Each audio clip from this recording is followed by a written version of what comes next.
It's been used as an alternative and indeed a method to deter smokers from turning to cigarettes over the years. But in Trinidad and Tobago, electronic cigarettes still have a stigma, despite its growth in popularity. Richard Hill of Vaperlot explains that vaping actually refers to the vaporizing of a liquid as opposed to the burning of an object. An electronic cigarette is basically it's very comparable to like a asthma nebulizer or inhaler.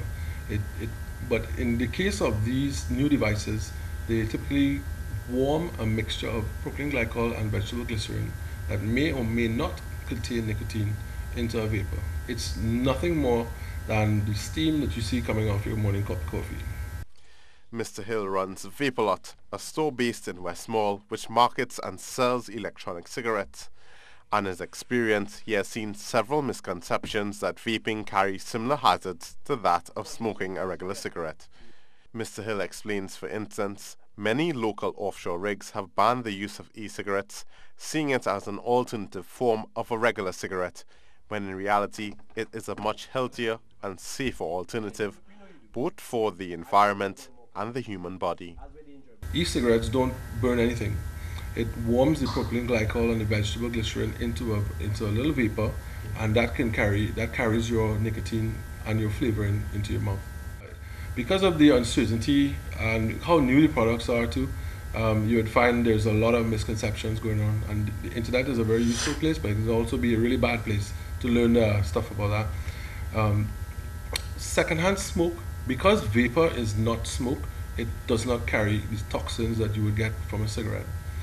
Mr. Hill said while vaping stations have been included in many events such as carnival fetes, there are those who still have the wrong impression about vaping and how it should be approached.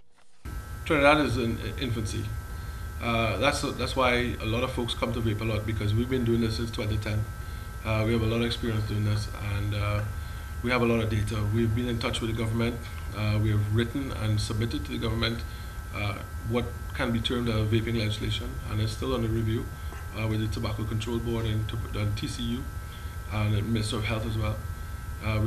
We've given them our thoughts and to try and educate. Education is the main thing.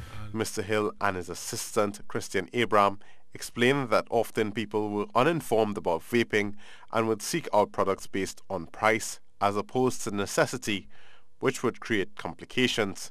He encouraged those interested in vaping, which could involve smokers and non-smokers, to get as much information on electronic cigarettes before making a purchase. Peter Christopher, C News.